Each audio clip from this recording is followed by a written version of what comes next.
আলাইকুম। আমি মোহাম্মদ রেজাল হলাদার আপনাদের সাথে আছি। সুপ্রিয় দর্শক, রাজনৈতিক বিশ্লেষণে আপনাদের স্বাগত। আপনারা জানেন যে 11 দলের ঐক্য জোটের যে জামাতের আমির ডক্টর শফিকুর রহমান, তাকে জিজ্ঞেস করা হয়েছে যে আওয়ামী লীগ বাংলাদেশে ফিরবে এ সম্পর্কে আপনার মতামত কি বা বক্তব্য কি। তখন তিনি বলছেন, দেখেন, আওয়ামী লীগ ফিরে আসা নিয়ে জামাতের আমির স্পষ্টভাবে জানিয়ে দিয়েছেন, একবার যারা অপকর্মের দায় নিয়ে পালিয়ে যায় তারা আর ফিরে আসতে পারে না। আসলে কথাটা যুক্তিসঙ্গত কিনা সেটা আসলে আমরা এই প্রথম আলো পত্রিকা থেকে দেখি, নিউজটা পড়ে যে কি বলছেন তিনি। তবে বিরোধী দলীয় নেতা বাংলাদেশ জামাত ইসলামের আমির শফিকুর রহমান বলেছেন, আওয়ামী লীগ এত অপকর্ম করেছে যে দেশের ভেতরে স্থির থাকতে পারেনি, পালিয়ে যেতে বাধ্য হয়েছে।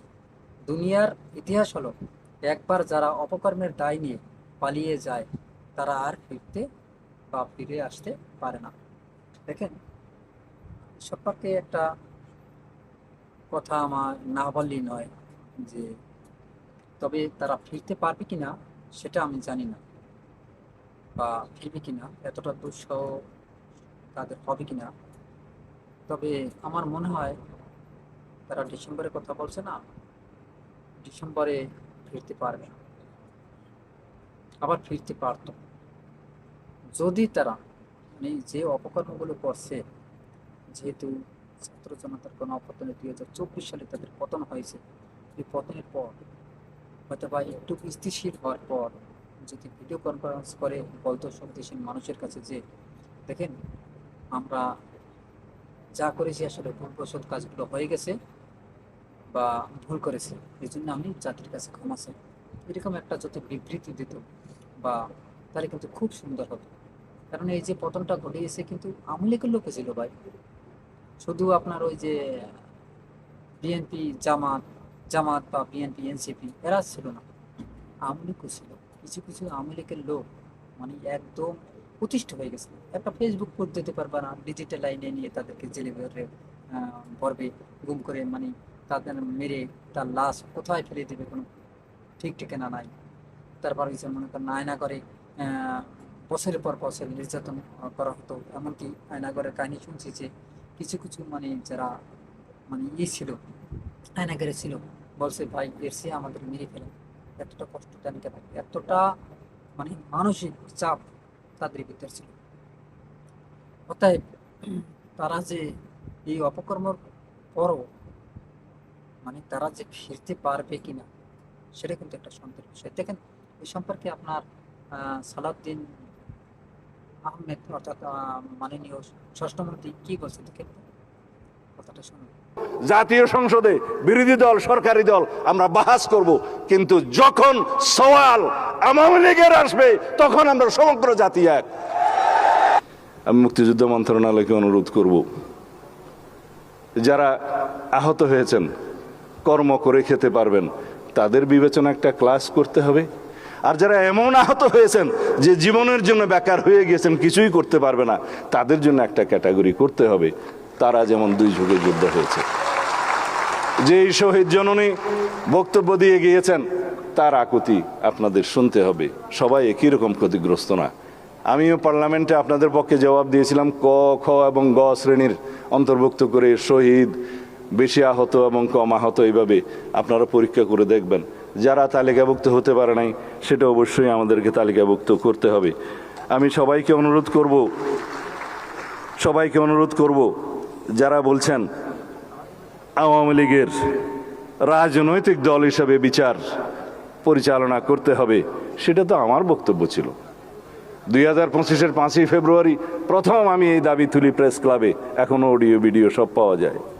দলের পক্ষ থেকে বলেছি, রাজনৈতিক দল হিসাবে বিচার সুগম করার জন্য কনস্টিটিউশন আর্টিকেল 47-এর অনুসরণে আমরা আইন সংশোধন করেছি, আইসিটি একটা আছে। আমরা সেইভাবে ব্যক্তির যেভাবে বিচার করা যায়, এই মানবতা বিরোধী এবং গণহত্যার জন্য সংগঠনেরও সেরকম বিচার করা যায়। আদালত নির্ধারণ করবে আওয়ামী লীগের পরিণতি কি হবে।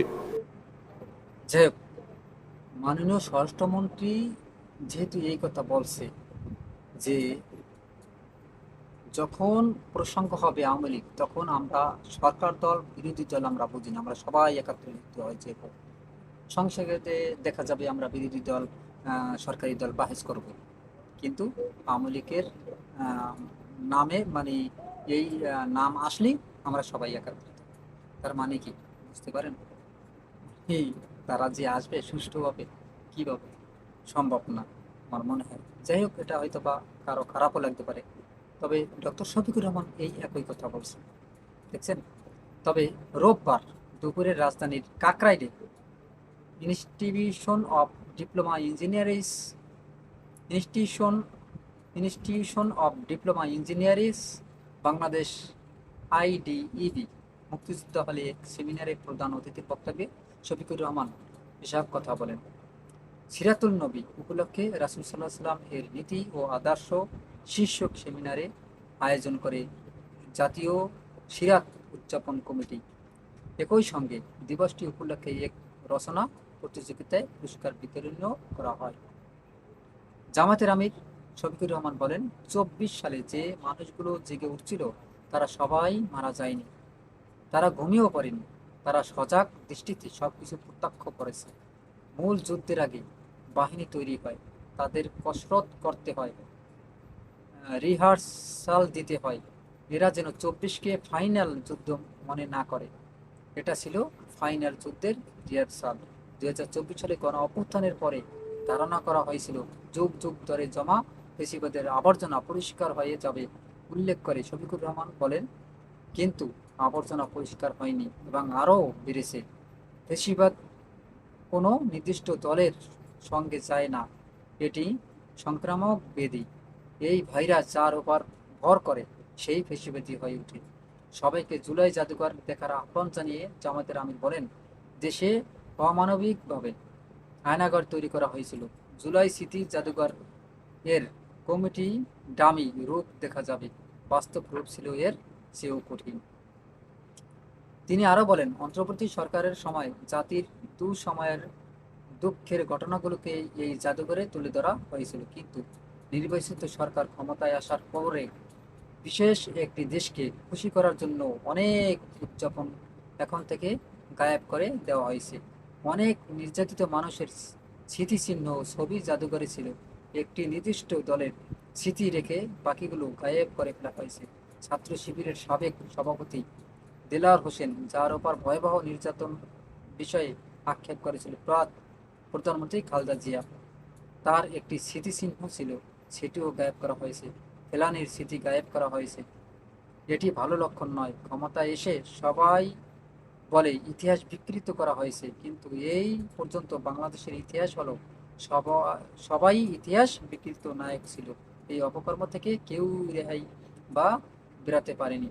প্রধান আলোচকের বক্তব্যে সাবেক অন্তর্বর্তী সরকারের উপদেষ্টা আকাম খালিদ হোসেন বলেন, ঐক্যবদ্ধ না থাকলে শত্রুরা ঘোলা পানিতেই মাছ শিকার করতে পারে, এজন্য ঐক্যবদ্ধ থাকতে হবে। আলেমরা একে অপরের বিরুদ্ধে কালমন্দ করছেন, এর পেছনে তৃতীয় কোনো শক্তির হাত থাকতে পারে, এ বিষয়ে সতর্ক থাকতে হবে। মদিনার আদলে এ দেশে রাষ্ট্র ব্যবস্থা তৈরি হবে, এজন্য তৈরি হতে হবে। তবে ডক্টর শফিকুর রহমান যে কথাগুলো বলছেন একদম গুরুত্বপূর্ণ কথাগুলো বলছেন। দেখেন, এটা মুসলিম কান্ট্রি, প্রায় 90% মানুষ এদেশের মুসলমান। তাই এদেশের মুসলিম কালচারিত হবে, মদিনার সনাতন অনুযায়ী তো চলবে, এটাই তো স্বাভাবিক। এখন যদি ইহুদি মানে কালচারে আমাদের দেশ হবে, ভাই এটা মুসলিম কান্ট্রি। যাই হোক, এই জন্য কিন্তু ওই যে যারা অমুসলিম আছে তাদের বেজার হওয়ার কোনো দরকার নেই, কারণ তাদের উপর কিন্তু অন্যায়ভাবে অত্যাচার করা হবে না। হ্যাঁ, তাদের উপর যদি কোনো অন্যায়ভাবে অত্যাচার করা হয়, যদি এটা প্রমাণ দিতে পারে কেউ, তার কঠিন সাজা হবে। সুপ্রদর্শক, আপনারা কি মনে করেন? অবশ্যই আপনার মতামত কমেন্টে জানান। ভিডিওটি ভালো লাগলে আরিস বাংলা ইনস্টিটিউটকে সাবস্ক্রাইব করুন, লাইক ও শেয়ার দিয়ে সবাইকে দেখার সুযোগ করে দিন। আজ পর্যন্ত, আসসালামু আলাইকুম রহমতুল্লাহি ওয়া বারাকাতুহু।